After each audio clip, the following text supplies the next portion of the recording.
আমার স্ত্রীকে আমি ভালোবেসেই বিয়ে করেছিলাম, কিন্তু পরিপাটি প্রেমিকাটা যখন অগোছালো স্ত্রী হয়ে গেল, তখন কেন জানি না তাকে আমার ঠিক ভালো লাগতো না। মেয়েটা অল্পেতেই খুশি হয়ে যেত। আমার মনে আছে, যখন ওর সাথে আমার প্রথম বিয়ে হয়, তখন আমার মাস শেষে বেতন ছিল মাত্র 15,000 টাকা। আর সেই 15,000 টাকায় ও যে কতটা হ্যাপি ছিল, তা আমি কাউকে বলে বোঝাতে পারবো না।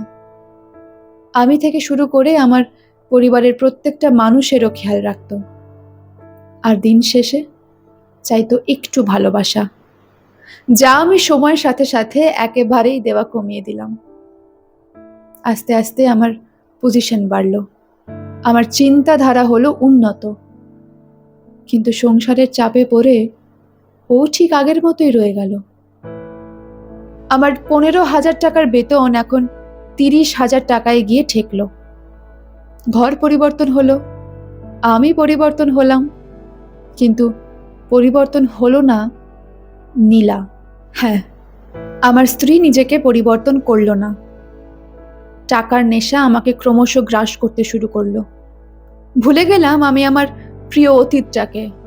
সুখ পেয়ে, টাকা পেয়ে ভুলে গেলাম দুঃখের দিনে পাশে থাকা মানুষটাকে। সারাদিন খাটাখাটনি করার পর যখন খাবার টেবিলে আমার জন্য খাবার নিয়ে অপেক্ষা করত, তখন বলতাম, যাও তো, যত সব আদিক্ষেতা, গা জ্বলে যায় একেবারে।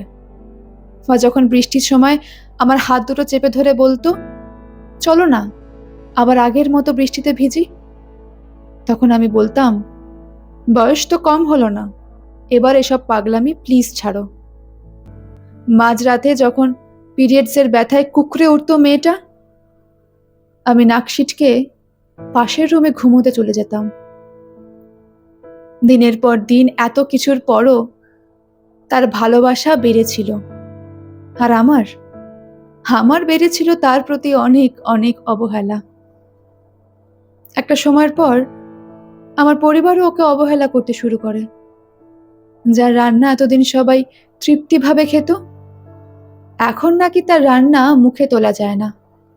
যে ওষুধ না দিলে আমার বাবার ওষুধ খাওয়ার কথা মনেই থাকতো না, আজকাল নাকি সে ভুল ওষুধ দিয়ে আমার বাবাকে মেরে ফেলার পরিকল্পনা করছে। একটা সময় আমার বাড়িতে থাকার মতো সে আর কোনো সম্বল খুঁজে পেল না, তাই সরাসরি বলেই দিলাম, তোমায় আমি ডিভোর্স দিতে চাই। সেদিন না খুব অবাক চোখে তাকিয়েছিল আমার দিকে, কোনো প্রতিবাদ করেনি। হয়তো বুঝতে পেরেছিল তার প্রয়োজন এই বাড়িতে ফুরিয়েছে। তারপর সে অনাকাঙ্ক্ষিত সময় চলে এলো, যখন নীলা আর আমার ডিভোর্স হবে। সেদিনও সবটা কি সুন্দর করে মেনে নিয়েছিল, আবারও কোনো প্রতিবাদ করেনি, এমনকি খোরপোশের টাকাটাও দাবি করলো না। উকিল যখন ওকে জিজ্ঞেস করলো যে সে কেন টাকাটা নেবে না, ও বলেছিল, যে মানুষটাই আমার কখনো হলো না, তার ইনকামের টাকা দিয়ে আমি কি করব। সেদিন ওর বাবা আমাকে একটা কথা বলেছিল, ভগবান দিয়ে ধন দেখে মন, কায়রা নিতে কতক্ষণ। সেদিন সে কথার মানে না বুঝলেও আজ বেশ বুঝতে পারি। 6 মাসের মাথায় মিথ্যে অপবাদে আমার চাকরি চলে যায়। বড় বোনটাকে মাঝে মাঝেই তার শ্বশুরবাড়ির লোক মেরে ধরে আমার বাড়িতেই পাঠিয়ে দেয়। বাবা ভুল ওষুধের রিয়াকশনে আজ শয্যাশায়ী। মা এখন হামেশাই তরকারিতে নুন হলুদ এগুলো দিতে ভুলে যায়। আর আমি আমি এখন উন্নত মানের চাকরি ছেড়ে ফুটপাতে একটা ফুলের দোকান খুলে বসেছি।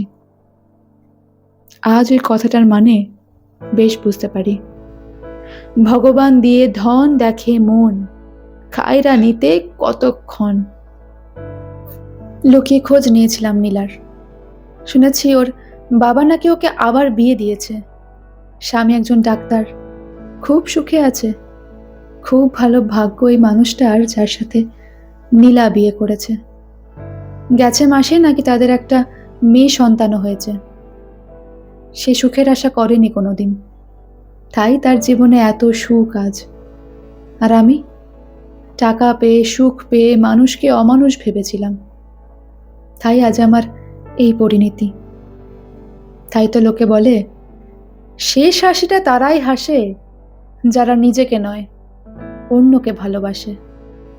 কিন্তু আমি বলবো, কর্মফল কাউকে ছাড়ে না, কাউকে না।